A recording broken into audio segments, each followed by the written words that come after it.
नमस्ते दोस्तों, आपको आपकी चैनल रहस्यमय उड़ीसा में स्वागत करते हैं। हम ये आशा करते हैं कि भगवान श्री श्री जगन्नाथ जी के कृपा से आप सभी कौशल पूर्वक होंगे। अनंत कोटि ब्रह्मांड के स्वामी महाप्रभु श्री श्री जगन्नाथ की श्री चरणों में ये अधम दास का कोटि कोटि प्रणाम। पंचसखा और अन्य भविष्य वक्ताओं के द्वारा लिखित मालिका शास्त्र कभी भी गलत नहीं हो सकता। ये हो सकता है कि हमारे समझने में थोड़ा सा दिक्कत हो, लेकिन महाप्रभु श्री श्री जगन्नाथ जी की आज्ञा से जो मालिका शास्त्र लिखा गया है उसमें थोड़ा सा भी गलती नहीं हो सकता।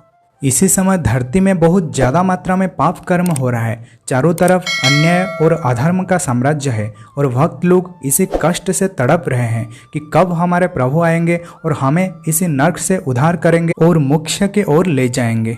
पंचसखाओं ने अपनी मालिका शास्त्र में ये बताया कि सबके सामने प्रभु कब प्रकट होंगे। टिकिरा गोहिरी युद्ध को प्रभु हेबे बाहर पामर अच्युत कहि दोष नधर मोर। महापुरुष श्री श्री अच्युतानंद जी अपने ग्रंथ में ये कह रहे हैं कि महाप्रभु श्री श्री कल्की राम एक दिन प्रकट होंगे, सबके सामने प्रकट होंगे और ये घटना तब होगा जब टिकिरा गोहिरी में भीषण युद्ध होगा। फिर महापुरुष कहते हैं कि हे भक्त जनों, अगर मुझ में कोई गलती हो गया तो मुझे माफ़ करना। तो दोस्तों, आपके जानकारी के लिए हम एक बात आपको बताना चाहते हैं। ये जो टिकिरा गोहिरी ये जाजपुर डिस्ट्रिक्ट से शुरू होता है, जहाँ माता विराजा देवी और भगवान ब्रह्मदेव का शुभ स्तंभ विराजमान करता है। नवलक्ष साधु पुरीवे पुरी ठारू कटक भुवनेश्वर रे रहिवे नागान तजे अनेक कटक कटिरे लंगुली धारा हुईब पूर्ण कालिया बोदारे सहस्र दग्ध अटे प्रमाण। इन पंक्तियों में महापुरुष ये कहना चाहते हैं, कटक से शुरू करके नीलाचल धाम पुरी तक 9 लाख साधु होंगे जो भगवान श्री कल्की राम का दर्शन के लिए प्रतीक्षा कर रहे होंगे। भुवनेश्वर और कटक में बहुत संख्यक नागा साधु होंगे और कटक का एक जगह है कालिया बोदा, जहाँ हजारों संख्या में ढोंगियों का विनाश होगा। माता बिरजा और अष्ट दुर्गा इन ढोंगियों का विनाश करेंगे और इनका लहू पान करके अपना उदर तृप्त करेंगे। सुभद्रा नदी रे 1300 दमन जे मरिवे जाजपुरे 5000 तेलंगा जे मरिवे। इस पंक्ति में महापुरुष श्री श्री अच्युतानंद जी ये कहना चाहते हैं कि उड़ीसा में एक नदी है जिसका नाम है सुभद्रा नदी और इसी सुभद्रा नदी में 1300 यवन लोगों का विनाश होगा। फिर महापुरुष ये कहते हैं कि उड़ीसा का जो जाजपुर डिस्ट्रिक्ट है, जहाँ माता बिरजा देवी स्वयं विद्यमान करते हैं और जहाँ ब्रह्मा का शुभ स्तंभ है और यज्ञ कुंड भी है, उसी जगह पर 5000 तेलुगु भाषाभाषी लोगों का विनाश होगा। आजकल न्यूज़ में भी ये सब देखने को मिल रहा है। उड़ीसा और आंध्र प्रदेश के बीच में बॉर्डर को लेकर थोड़ा सा समस्या हो रहा है। ये हो सकता है कि इन सभी चीज़ों को लेकर उड़ीसा और आंध्र प्रदेश के बीच में आने वाले समय में युद्ध छिड़ जाए। इसलिए महापुरुष ने यहाँ लिखा है कि 5000 तेलुगु भाषाभाषी लोगों का विनाश होगा और ये जाजपुर डिस्ट्रिक्ट में होगा।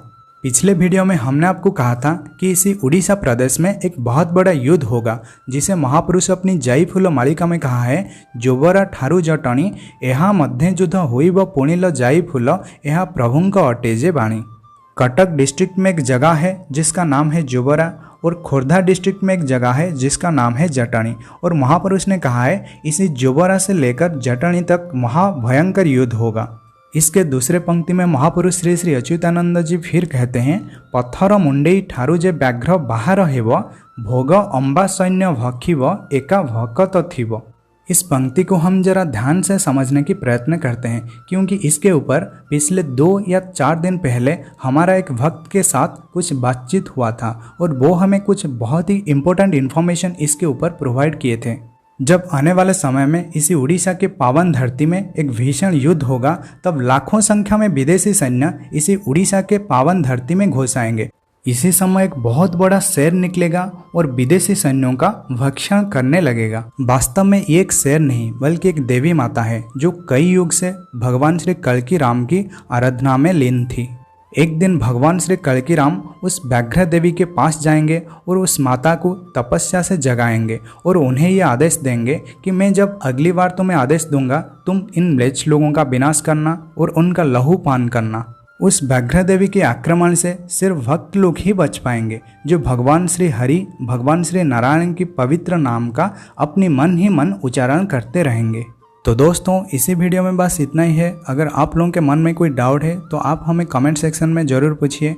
तो आप सभी को जय जगन्नाथ, जय पंचसखा, जय उड़ीसा, जय भारत।